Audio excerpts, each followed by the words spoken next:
And Judge Schrader, everybody has a mentor. I got mine, and he's coming on stage right now at Fayette County Court.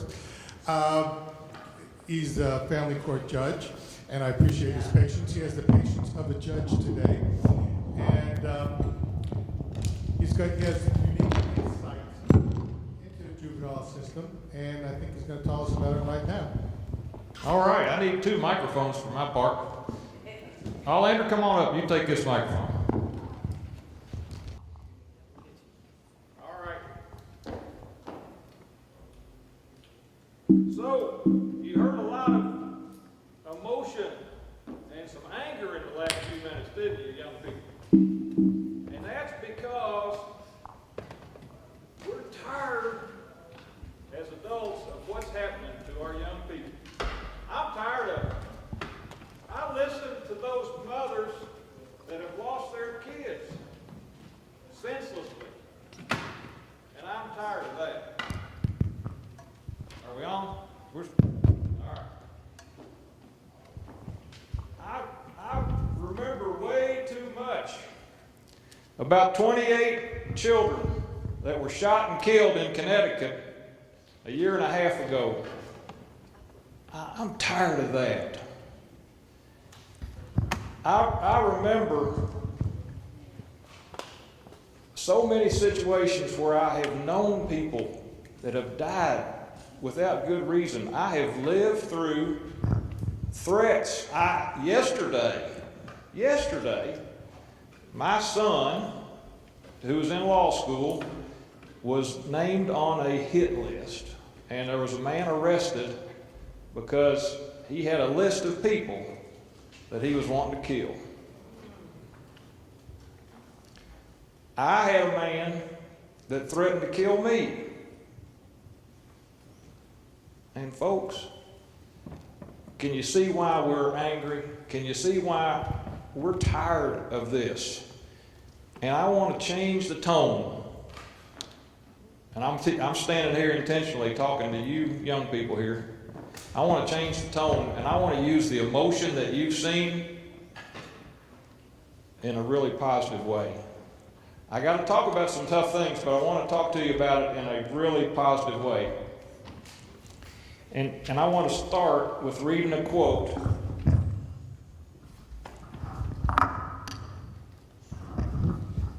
And ask you if anybody here, any of the children here, knows who said this. I want every young man in America to feel some strong peer pressure in terms of how they're supposed to behave and to treat women. Does anybody know who said that?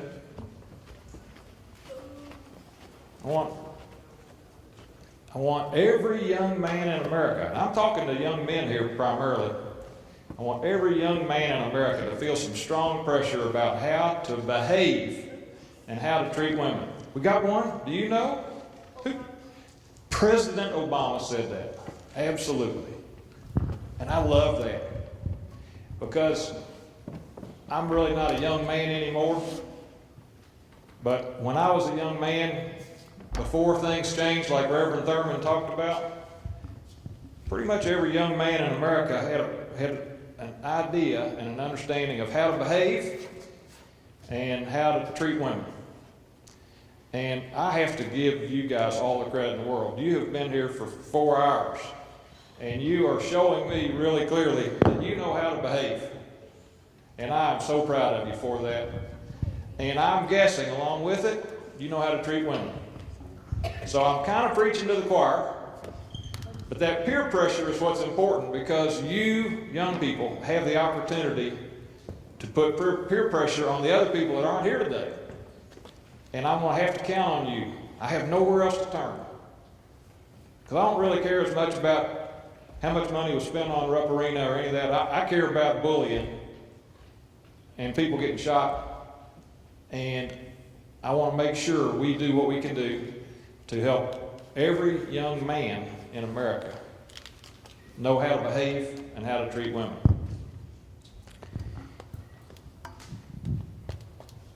And so, we have to think about what it means to behave. And somebody has to show us and to train us, and they have to do it in love. Bullying is a result of bad behavior. Bullying is bad behavior. And so I have these guys over here, these young men, and I want to use one of them as an example. Tylen, no, don't get too close. Stay right there. Tylen, I kind of played a trick on you today, and I want to ask you to forgive me. Do you forgive me?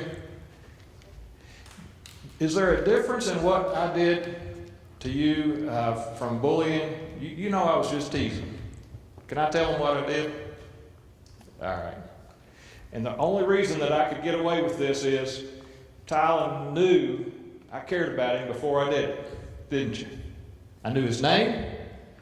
We played. We had some fun. We laughed and cut up. It didn't take me too long, and I'll just say it. I came to love Tylen real quick. And Brian and Micaiah, all three of you. Love you guys. So I got to play a little trick on Tylen. I said, Tylen, what's wrong with inside your mouth there, man? And well, you can't hardly see inside your mouth. He's trying to, look around and see. I said, your tooth's bleeding. He's trying to get everybody else to help him find out. What's wrong with your mouth? Well, I said, you better go check with your mother. And he did. He went all the way over and checked with his mom to make sure his mouth was all right. And all the while, I was laughing my tail off. Now, we had fun together. And you know that's not bullying. That was teasing. And you had to laugh about it too, didn't you? You did. It's so important to be able to laugh at ourselves. I laugh at myself all the time. I'm the stupidest, weirdest guy. And I do stuff like that and then tell about it. But it is important to be able to laugh at ourselves so that we can be healthy. It helps us realize we're not that big a deal in this life. It's not all about me. It's about other people. It's about what I can do to have fun with Tyler. And that's what I want to talk with you guys about today. You can go talk to your guys over there, okay? So, as we're learning how to behave, I am determined to do something different than I've been doing for a long time. I know I was taught how to behave, but I haven't done a very good job teaching other young people how to behave. We have not done a good job as a society teaching our young people how to behave and how to treat women. If we had, we wouldn't need this conference right now. We wouldn't have all the domestic violence cases that I see every Tuesday in court. We wouldn't have as many neglected and abused children in our courts as I see every Wednesday.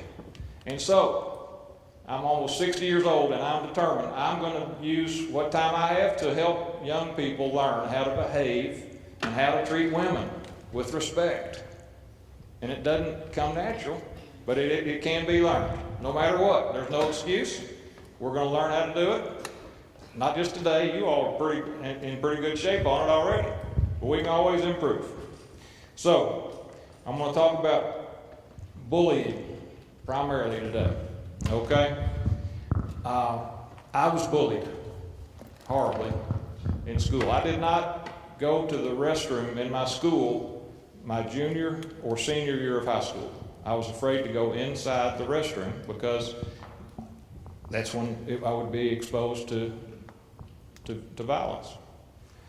And that's not right. We've got to get past that, and I'm determined to help on that. So, I want to introduce to you a fellow named Allander Daniels. Allander is here.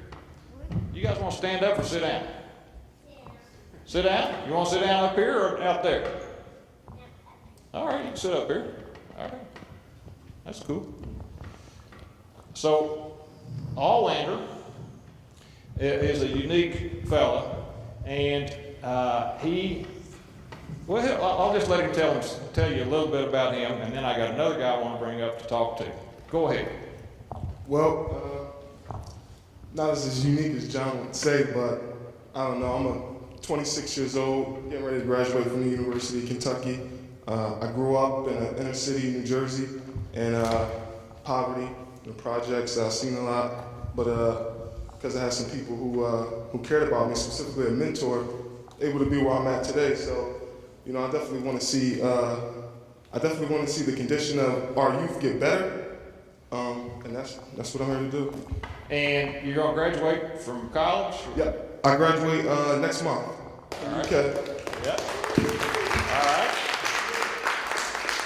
And while he's finishing the last semester here, he's doing substitute teaching. Where you been teaching? I've been teaching all over Fayette County. I spent a lot of time in Deep Springs Elementary, Breckenridge, Arlington. I've been in the high schools, Dunbar.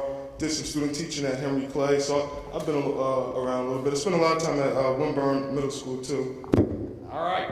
So, in your experience growing up, do you have any times that you can remember that you were involved in bullying? Was that a problem? Where did you grow up? New Jersey. Yep, I grew up in New Jersey, and yeah, bullying was big. Violence was big, especially gang violence.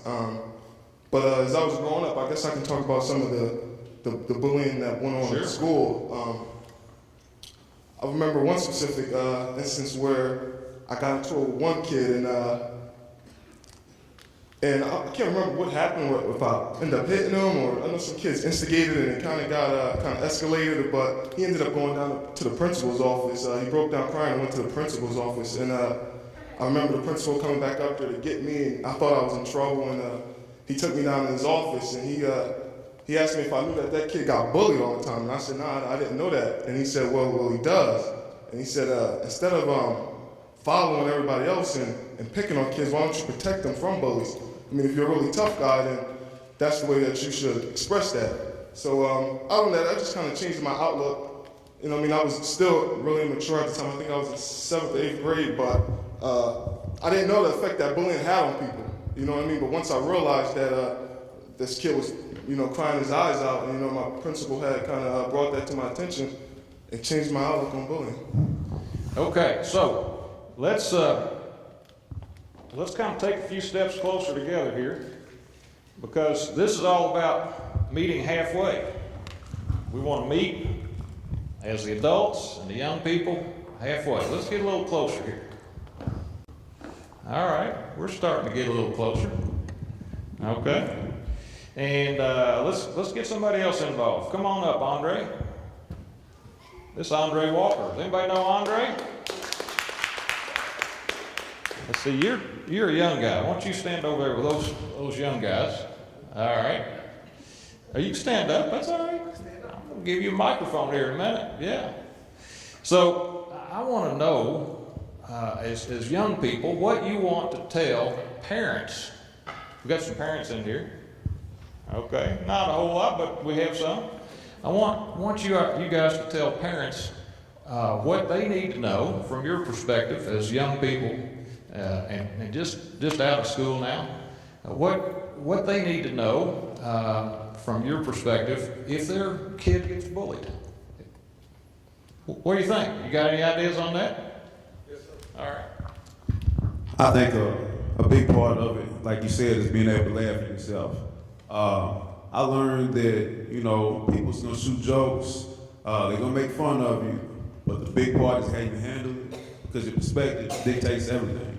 So if someone cracks a joke on me and I take it too personal, I get my feelings involved, it's only going to be a downward spiral of events that as a result of that. But if I'm able to laugh it off and become part of laughing with somebody rather than at them, is that what they say? I'm not laughing at you, I'm laughing with you. If you take that perspective, it makes a big difference. Tyler, you saw me laughing, didn't you? Yeah, and we laughed together, didn't we? And that kind of defused it all, didn't it? Anything you want to tell us about that experience? Come on up. Yes, I pull a lot of pranks with my friends too, especially whenever they make fun of me. Actually, done this one joke. It was really funny. Like, you know how your friends like to talk about you, right? So my friend said I got bunny ears. I said, "What? Do you think I got bunny ears, really?" So I said, "What about your elephant ears?" So he started saying, "What?" He said, and then he said, "Do you want to fight?" I said, "No." Especially no. All right. So Tyler knows to laugh it off. There's a lot of value. Good job, man. There's a lot of value in humor. You guys said it pretty well. If we get, yeah, that's right. If we get somebody that bullies us and insults us, there's great value. Well, yeah, I got to work awful hard to be this weird, and then just walk away. What about that instead of retaliating? What else? Andrew, do you have anything that you know of that these parents should know? Well, as far as parents, I guess, well, the first thing I want to say is I know that all kids deserve to feel safe, whether it's at school or just anywhere. And I guess for me, I'm a parent myself. I got a 7-year-old. If he was to come home and tell me he was being bullied, I would be extremely upset. But I think it's important for parents to stay calm, because number one, you can't think straight if you're raging with anger, and number two, your child might see that, and I think that's kind of part of the whole retaliation thing, is when they kind of see how their parents react or other people react, and then it's kind of human nature as well. They react in that manner. So I definitely think you want to stay calm. You want to try to figure out the extent of the bullying. It can be something subtle that could be ignored, you know what I mean, or something that you can laugh about, like you guys are talking about. It could be something serious. If your child is getting beat up every day, that's something you definitely want to take care of. You know, you might want to contact police or even a lawyer, or definitely get involved with the school. You definitely want to use all those resources that, you know, some of the people talked about, some of the people who spoke talked about today. So what you don't want to do, one of the things you definitely don't want to do is just let the problem persist.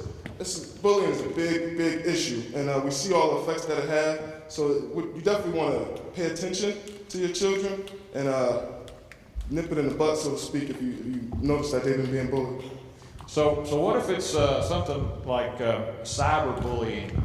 And I just want to be really clear to the young people here. You'll be tested on these sort of things. I can't stop it.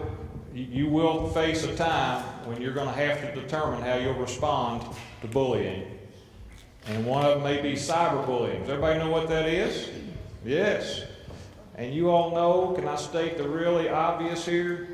You don't ever let anybody take a picture of you in any situation that you don't want everybody in the world to see. In other words, if you would be ashamed about it at all, don't let anybody take a picture of it. Am I clear enough, or do I need to go further on that? Really clear? Further? Clear. All right, good. So if there's cyberbullying, what shall we do to make sure that stops? Well, I think for parents, yes, well, parents. for parents, you gotta police their online activities. I think it's really important. It's hard to I guess stay on top of everything your children are doing online, but if you don't, you definitely open up the door for them to either bully somebody or to be bullied. And it's a lot easier to bully somebody online because you can hide behind a computer, and a lot of it's taking place there. Kids are hurt for whatever reason it may be, and hurt people want to hurt people, and it's a lot easier to do it when you can sit behind a computer. So, I mean, it's definitely out there. As far as what you can do about it as parents, police what they're doing online, police their activities, and also let them know that words don't mean anything. You know, you hear all this stuff about kids, you know, going into depression and want to commit suicide from being bullied online. And I mean, if you look at some of the stuff, it's just he said, she said, and gossip. So it obviously has a big effect if it's causing a lot of these kids to be depressed. But I guess let them know that it's not a big deal. I agree. Let me read one more thing, because I know Doug's getting ready to stop us here. This is from what President Obama said. We can do more to make sure that every man out there understands what's expected of them and what it means to be a man. That's what David Kozart talked about. And to intervene if they see someone else acting inappropriately. And so I wanted Andre up here because I know he has intervened when he's seen inappropriate things. I know he works with young people, and I want to have him tell just a little bit about that. And there's somebody else that has been in this room, I can't tell if they're still here or not, that I know stepped in between a boy holding a pistol and another boy. That's being prepared to intervene, and it may be a sacrifice, but we're called to sacrifice. So Andre, tell about what you've done with these kids and your sacrifice.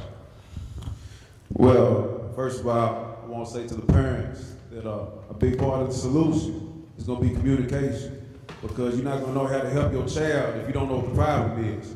If they don't feel comfortable coming to you and telling you what's going on at school or with their peers or within the neighborhood, then you're not going to be able to reach them. You're not going to be able to help them. But as for me, I'll tell you a little bit about my story right now. I'm 28 years old. I'm from here in town. Grew up with a great family. Fair neighborhood, out Sales Road in Cardinal Valley. I was led into a life of crime, and I'm not going to say led as in blaming responsibility on anyone else, because I made the decisions to do what I did. But my peers, the media, and whatnot had a lot more influence on me than my household, than the school system, than the church or whatever. So now, I'm at this position now, 28 years old. I'm a two-time felon. I was just recently released from prison last year. Well, not recently, I've been out for about a year now. And I'm doing well. But about bullying and violence, I've been a victim of bullying, and I've also been a perpetrator as well.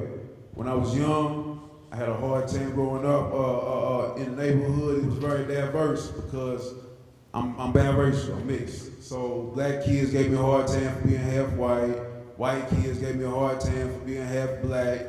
And I only speak on these degrees of separation so y'all understand where I'm coming from. Because I feel like we should be able to identify as a people in general. But the solution to this bullying and this violence thing, because I've evaluated, I work hand in hand with the youth, and I see that boredom is a big problem. Boredom is a big, big problem. And we all know what happens when your man gets idle. So rather than trying to suppress this or whatever the violence issue, I feel like we should replace it. You know, give the kids something to do to keep them occupied, something constructive, something productive. Because when I ask them, why is it so enticing to watch people fight, to videotape it, to share it, to get involved? They like, we don't know, we don't got nothing better to do. What else is there to do? So if we could implement physical education, like help playing sports, education, as in, making fun for them to learn, keep them busy throughout the summer. Because if they don't have anything to do, what's out there where they stay? Drugs, crime, violence, and those places those things only lead to death or incarceration. And I'll wrap this up in just 2 seconds. But I just wanted to say though, see, I'm one of those guys that they spoke about earlier. I don't know how to feel about it, but like I was sentenced to 20 years in prison, and I'm here now. I don't own this time. I'm on parole. I don't own this time. My life has been spared on so many occasions. My freedom has been restored on so many occasions. And when I got out, I realized it's not about me. It's not about what Andre Walker wants to do for him as an individual, because I do not own this time, and I feel like I'm obligated to serve others, and I just want to make myself useful. So if there's anything I can do for anybody, especially concerning the youth, because that's my particular passion, but anything to empower the community, I make myself readily available. My name is Andre Walker. Reach out to me. Thank you, Judge. Appreciate everybody. First of all, I want to hand out an award. This is our youth, our YA Peace Awards. We give out one for adult and one for youth. And I hope I remember because I can't read it, but this is YA Did Good Award, and we're giving it to Judge John Page Schrader.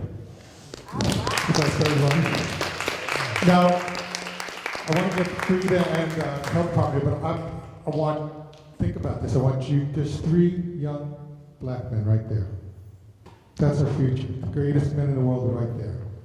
I want you to just take 60 seconds, What have you learned, and what can you tell these beautiful kids right now? Take your time.